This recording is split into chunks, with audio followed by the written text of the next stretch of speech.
Everyone is covering the map. The graphics, the female protagonist, nobody is covering what's underneath. The hidden story Rockstar buried in the first 4 words of the first trailer. Why this game cannot afford to fail and what happens to the entire industry if it does. The franchises that tried to compete with GTA and ended up in the graveyard. The confirmed features that could get it banned before you even play it. The real Florida crime history that built Vice City. And the Florida lawyer who spent 20 years trying to destroy this franchise entirely. We will be covering 6 topics, starting with the one that changes how you watch every single trailer. Because Rockstar told you the whole story from the beginning. You just didn't know what you were looking at. 4 words. That is all Rockstar gave you. Bad luck, I guess. Lucia. Prison cell. Orange jumpsuit. First 4 words of the first trailer of the most anticipated game in gaming history. And the entire GTA 6 community spent 2 years treating it as flavor dialogue, a throwaway line to set the scene. That framing is correct. It is also completely, deliberately incomplete. Because here's what that coverage missed. Rockstar doesn't make glamorous love stories. They make tragedies disguised as power fantasies. GTA 4 ended with your cousin almost dying and your dream rotting in your hands. Red Dead Redemption 2 spent 60 hours making you love a man just to destroy him. And the single most important clue to what Rockstar is actually building in GTA 6 isn't in the action sequences, the map reveals, or the NPC systems. It's in the character you're not supposed to be watching. There is a reason Jason's face is hidden in almost every single piece of official promotional material Rockstar has released. And when we get to the section of this video that breaks down his confirmed backstory, the military history, the criminal operation, and specifically who he was working for before Lucia got out of prison, you are going to understand exactly why Rockstar is keeping his face in the shadows. Because this story starts way before the first trailer. Let's start with what Rockstar has actually confirmed, because there's more here than most people realize. Jason Duval, Leonida native, grew up surrounded by, in Rockstar's own words, grifters and crooks, joined the military to escape, specifically special forces. Then came home to Leonida and ended up working for local drug runners anyway. Rockstar's official character description says Jason wants an easy life, but things just keep getting harder. That sentence is doing a lot of work. An easy life. Not a criminal empire, not a legacy, just easy. Which tells you immediately that Jason is not in this life because he loves it. He's in it because something pulled him back, or someone kept him there. Now Lucia Caminos, Liberty City origin, relocated to Vice City, criminal record, lost custody of a child after a botched bank robbery. And when you first meet her, she is sitting in the Leonida Penitentiary looking directly at the camera, telling you her situation is the result of bad luck. Not bad choices, not a bad partner, bad luck. That distinction matters more than almost anything else in this video. Jason served in the military, special forces, specifically. Then he comes back to Leonida and ends up working for a drug trafficking operation run by a man named Brian Heder, confirmed in trailer 2. But here's the question nobody's asking loudly enough. How does a special forces veteran end up as muscle for a mid-level drug runner in Florida? What's the actual bridge between those two lives? Fans and analysts have been picking apart trailer footage for 2 years. And the most persistent, most structurally coherent theory, supported by multiple trailer details, the choice of music in trailer 1, and the physical evidence of Jason's clothing in official promotional images, is that Jason did not leave his government work behind when he came to Leonida. He brought it with him. Let's go through the specific evidence because this isn't just speculation. First, the pants. In the official GTA 6 promotional poster, Jason is wearing BDU pants battle dress uniform, standard issue for active law enforcement and military personnel, not cargo pants, not street clothes, BDU. Multiple ex-law enforcement commentators flagged this the week the poster dropped. Second, the face. In every single shot where Lucia is visible in promotional material, her face is shown fully, clearly, frontally. In almost every shot featuring Jason, his face is obscured, turned away, shadowed, cropped. This is a directorial choice. Rockstar's visual language is not accidental. When you hide a character's face in a story about deception and identity, you are telling the audience that character has something to hide. Third, and this is the one that hits different, the song choice in trailer 1. Trailer 1 played a cover of Stacy's Mom. You might think that's just a nostalgic Florida-coded banger. But look at the actual lyrics. It's a song about obsession, wanting something you shouldn't have, watching from a distance. That is not a soundtrack choice for a simple love story. That is a character study of a man falling for someone he was never supposed to get close to.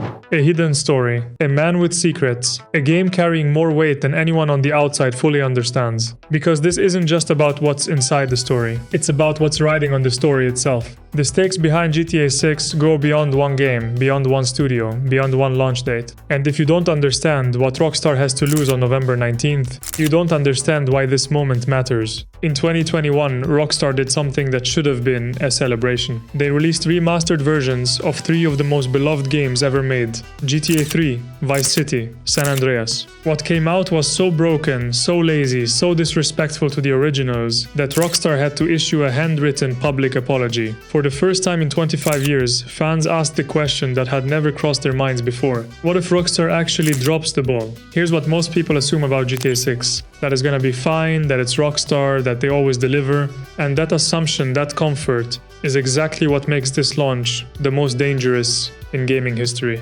Because GTA 6 isn't just carrying the weight of one game, it's carrying 25 years of a legacy so perfect that anything short of a masterpiece would be called a failure. It's carrying Take-Two's entire financial future, billions of dollars in projected revenue that disappears if this game underperforms. It's carrying a culture war about whether Rockstar has gone soft and whether the franchise that made its name by offending everyone has been quietly defanged. And it's carrying a question that nobody inside Rockstar can answer yet. Can they actually do this without the man who wrote every single GTA game, without exception, until now?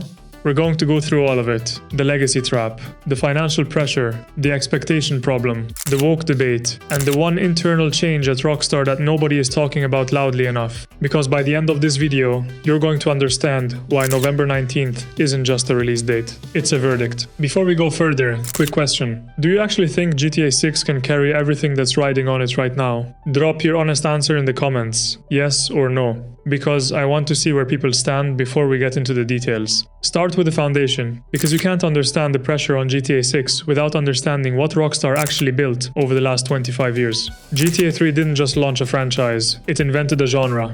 Open world crime, third person, a living city. Nothing like it had existed before. It changed how games were made, marketed, and measured. What followed was one of the most consistent runs in the history of any creative medium. Vice City, San Andreas, GTA 4, Red Dead Redemption. Red Dead Redemption, a game so detailed that players made themselves genuinely care about a horse. A horse. The comments under many Red Dead Redemption 2 videos reveal a similar sentiment. Players often talk about knowing the map inside and out, or being amazed by details they're still discovering years later. It's a reflection of how deeply Rockstar's world resonated with its audience. That's the standard. That's the bar. That's what GTA 6 walks into on November 19th. Not competition with other studios, not competition with what's popular right now. Competition with their own past. And their own past is almost impossible to beat. And look, if this kind of breakdown is what you're into, consider subscribing.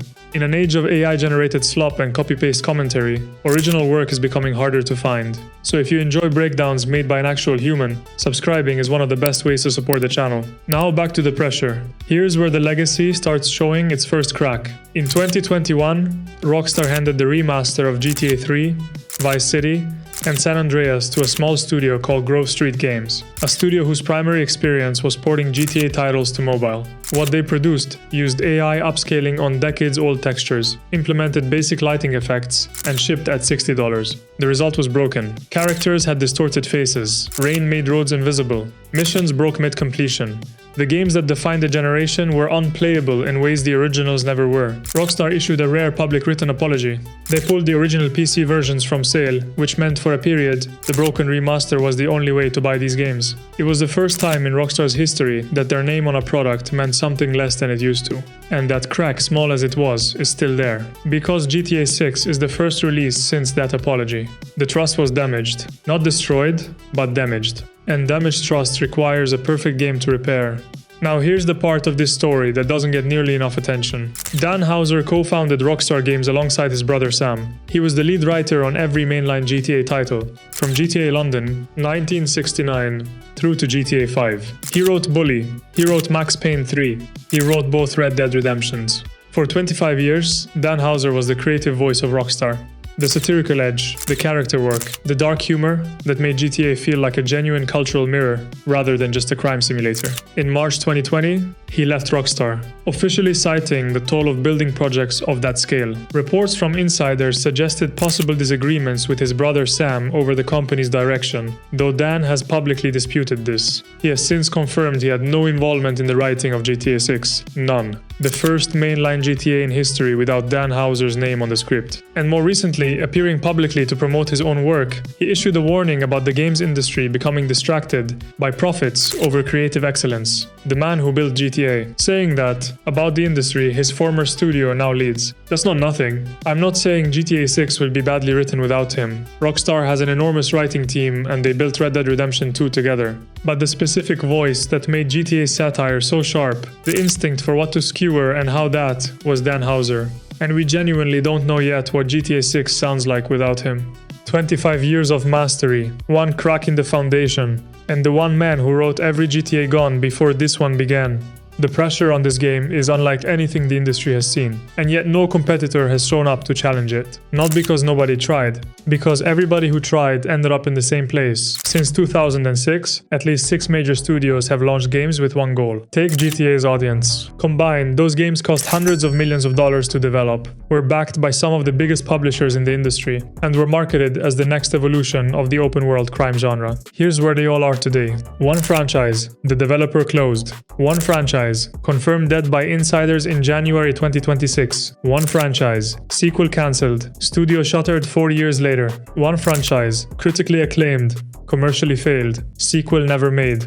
GTA 5 is still running, still generating revenue, still the benchmark. And GTA 6 hasn't even launched yet. Here's what most people get wrong when they talk about GTA's dominance. They think it's about quality, that Rockstar just makes better games. And while that's partially true, it completely misses the structural reason nobody can catch them. Every studio that tried to challenge GTA made the same fundamental mistake. They looked at what GTA was and tried to build a version of it. Faster, cheaper, with a twist. And every single time the audience rejected the imitation and went back to the original. Because GTA's dominance isn't just about the game. It's about 12 years of cultural ownership over a genre. And you can't buy your way into that. You can't develop your way in. You can't market your way in. The graveyard of games that tried proves it. Let's go through them one by one. And when we get to the Watch Dogs story, specifically what happened to the franchise as recently as January 2026, that one hits differently, because it was probably the most credible GTA challenger ever built, and it still ended up in the same place as everything else. Let's start at the beginning.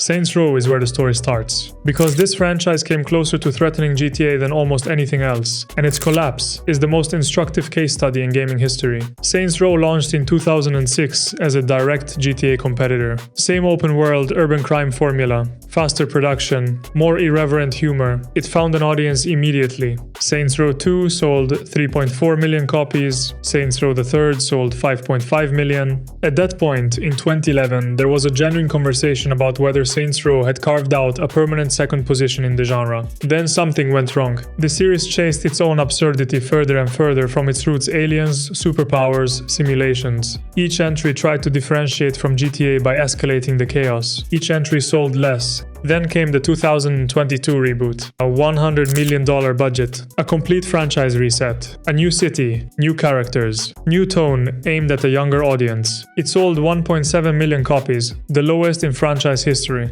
The studio needed to sell approximately 2 million copies just to break even. They didn't make it. In September 2023, Embracer Group closed Volition, the studio that built Saints Row for 17 years, gone. Over 200 people lost their jobs. As of early 2026, the original Saints Row designer has confirmed publicly that his pitch for a franchise revival was met with silence from the publisher. His words: he believes the franchise is dead. The studio that came closest to competing with GTA closed, because they tried to be a different version of GTA, instead of understanding why GTA couldn't be replaced. Now here's the one that genuinely hurts, because Sleeping Dogs is the only game in this video that didn't fail because it was bad. Sleeping Dogs launched in 2012. Hong Kong setting, martial arts combat, undercover cop narrative. It was critically acclaimed an 80 on Metacritic and genuinely different from GTA, rather than trying to be a version of it. It shipped around 1.5 million copies. Square Enix, the publisher, deemed it a commercial disappointment. Here's the brutal context. GTA 5 launched in 2013, the same financial year Sleeping Dogs was being evaluated for a sequel. Square Enix reported a loss of over 61 million that year, despite releasing 3 well-reviewed games. In that environment, a 1.5 million unit open-world game with an unproven IP had no chance of getting a green light. The sequel was cancelled in 2013. United Front Games, the developer, eventually closed in 2016. A planned online spin-off called Triad Wars was cancelled in 2015 after a failed beta. Square Enix still owns the IP. They have no announced plans for it. Fan demand for a sequel has never gone away. It just has nowhere to go. Sleeping Dogs didn't lose to GTA because it was a worse game. It lost because the market couldn't support 2 major open-world crime franchises simultaneously. And in that fight, GTA doesn't even have to show up. It wins by existing. Wins by existing, while the studios that challenged it closed their doors. But here's what none of those studios had to deal with. GTA 6 isn't just fighting competitors, it's fighting governments. Because the features Rockstar confirmed for this game, features that don't exist in any previous GTA, are the exact things that have triggered real bans in real countries before. And some of those countries already have their eyes on November 19th. In 2008, a teenager in Thailand robbed and murdered a taxi driver. When police asked why he said he wanted money to buy GTA 4, within weeks, the Thai government banned the entire Grand Theft Auto franchise. Every game, every future release, permanently. That ban is still in effect today. And that wasn't the first time, and it won't be the last. Because GTA 6 just confirmed features that make every previous controversy look like a noise complaint. Here's what most people assume about GTA 6 and censorship. They think Rockstar is too big, too profitable, and too embedded in mainstream culture for any government to seriously threaten the game. And in most markets, they're probably right. But here's what that assumption misses. Rockstar has been banned, restricted, cut, and censored dozens of times across dozens of countries for content significantly less provocative than what GTA 6 has already confirmed. Australia banned GTA 3, Germany banned 4 separate GTA titles, over 50 countries blocked a GTA Online casino update in 2019 alone. This isn't a fringe concern, it's a documented pattern. And GTA 6 is walking directly into it with features that didn't exist when any of those bans happened. And when we get to the specific GTA 6 feature that intersects directly with legislation Australia passed in December 2024, a law that has nothing to do with gaming on the surface, that's the connection that makes this genuinely serious. Because sometimes the most dangerous regulatory threat isn't the one aimed at you. Let's go through the history first, because you need to understand how this works before we get to what's coming. Let's establish something clearly before we get to GTA 6. Because some people genuinely don't know how many times Rockstar has lost this fight. Australia. GTA 3 was denied classification in 2001, effectively banned because it allowed players to solicit and then workers. It was pulled from shelves and only reinstated after cuts. GTA San Andreas was removed from Australian stores after the discovery of a hidden minigame. GTA 5 was refused classification in 2014 for depicting violence, only reinstated after a formal appeal process. Germany. 4 GTA titles, Vice City Stories, Liberty City Stories, and San Andreas were all banned for what German regulators described as high-impact gory violence. Those bans lasted years. They were only lifted in 2012. Thailand. The complete franchise ban, triggered by the 2008 taxi murder case, remains the most absolute response any government has given the series. Not one title, the entire franchise, permanently. 2019. The casino update. When GTA Online added the Diamond Casino with poker, horse racing, and slot machines over 50 countries, blocked the update entirely. Venezuela, Pakistan, South Africa, Argentina, Greece, most of the Middle East. The gambling mechanic alone was enough for more than 50 national governments to act. That's not fringe censorship. That's a coordinated global regulatory response to a specific feature. Now GTA 6 has confirmed several features that map directly onto each of those historical triggers, one by one. Before we get to the specific features, there's something you need to understand about where we are in 2026 that makes this conversation different from every previous GTA release. The regulatory environment around digital content, social media, and online platforms is the most aggressive it has ever been. In late 2024, Australia passed a world-first law banning minors from social media platforms entirely.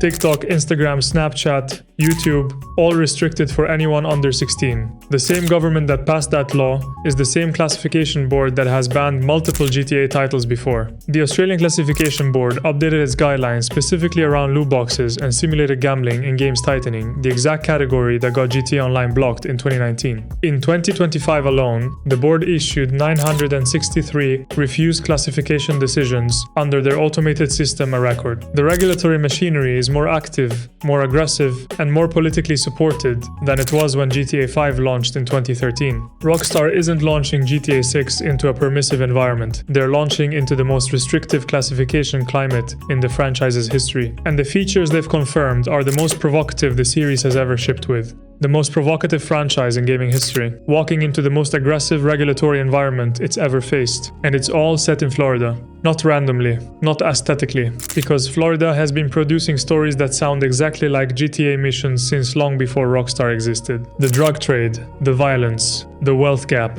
the cocaine cowboys. All of it real, all of it documented, all of it inside GTA 6. In 1979, armed men opened fire inside a busy Miami shopping mall in broad daylight. They killed 2 people, left behind an arsenal of weapons, including a machine gun, and disappeared into traffic within minutes. Police on the scene called them the Cocaine Cowboys. That wasn't a GTA mission, that was a Tuesday in Miami. And it's one of dozens of real events that Rockstar studied, documented, and quietly rebuilt inside GTA 6. Here's what most people assume about GTA 6's setting. They think Rockstar took Miami, slapped a fictional name on it, moved some buildings around and called it Vice City. But that's not how Rockstar builds worlds. It never has been. GTA 6 is set in the fictional state of Leonida Rockstar's version of Florida, with Vice City as its Miami-inspired centerpiece. Rockstar confirmed this directly alongside the first trailer in December 2023. But what they didn't confirm, and what nobody in the gaming press has connected properly, is just how deep the real Florida history goes inside this game. The criminal economy, the smuggling routes through the Keys, the wealth gap between the beach and the backwater, the couple at the center of the whole story. All of it has a real counterpart, and some of it is almost too close to be coincidence. And when we get to the real people behind Jason and Lucia's story, specifically the documented historical couple that Rockstar's own wiki references as their direct inspiration, that's when this stops feeling like a video game and starts feeling like a history lesson. Let's start at the beginning, because to understand GTA 6, you have to understand what Florida actually was. To understand where GTA 6's criminal world comes from, you have to go back to 1980s Miami. Because what happened there wasn't just American crime history. It was the closest thing the real world has ever produced to a GTA game played at full volume. In the early 1980s, Miami became the entry point for the majority of cocaine entering the United States. Colombian cartels, primarily the Medellin cartel under Pablo Escobar, flooded the city. The result was a wave of violence, corruption, and wealth that transformed Miami almost overnight. The DEA estimated the Miami drug trade was generating around $12 billion annually at its peak, outpacing the city's 2 largest legitimate industries, real estate at $11 billion and tourism at $9 billion. Read that again. Drug money was the biggest industry in Miami, bigger than real estate, bigger than tourism. The Dadeland Mall shootout in 1979, where armed men opened fire in broad daylight in a packed shopping center, was the moment law enforcement officially named the era. A police officer on the scene coined the phrase, "Cocaine cowboys watching the aftermath." That era, the violence, the money, the corruption, the boats, running product through the Keys at night, is the historical foundation GTA 6 is built on. And Rockstar has been studying it for years. Now let's talk about Jason and Lucia. Rockstar officially confirmed that Jason Duval and Lucia Caminos are the 2 protagonists of GTA 6. Jason grew up around grifters and crooks, did a stint in the army, and ended up in the Leonida Keys working for local drug runners. Lucia starts the game coming out of prison, wanting the good life her mother dreamed of, and is prepared to take matters into her own hands. The GTA Community Wiki, which tracks official Rockstar confirmed information, explicitly states that the duo appears to be inspired by the real-life American criminals Bonnie and Clyde. So who were they really? Bonnie Parker and Clyde Barrow ran a 21-month crime spree across the southern United States from 1932 to 1934. They robbed gas stations, restaurants, and small-town banks. They lived fast, stayed mobile, and became media figures, despite or because of the violence that followed them everywhere. What made Bonnie and Clyde culturally enduring wasn't the crimes. It was the partnership. 2 people from the bottom of a broken economic system, moving through a world that had already decided they had nothing to lose. Sound familiar? Lucia, in prison. Jason doing favors for his landlord's drug operation in exchange for free rent. Two people the system already wrote off deciding to take matters into their own hands. The parallel isn't subtle. Rockstar didn't hide it. Now here's where the real-world connection gets uncomfortably specific. Jason's confirmed backstory places him in the Leonida Keys, Rockstar's version of the Florida Keys, working for a veteran drug smuggler named Brian Heder, who runs operations through a boatyard. The real Florida Keys were, and in many ways remain, one of the most active drug smuggling corridors in the United States. The geography is almost purpose-built for it. Hundreds of small islands, shallow waterways, minimal road infrastructure, and a culture of boat ownership that makes vessel traffic nearly impossible to police comprehensively. During the cocaine cowboys era specifically, cigarette boats, high-speed fiberglass vessels ran product through the Keys at night, moving between the islands faster than Coast Guard cutters could respond.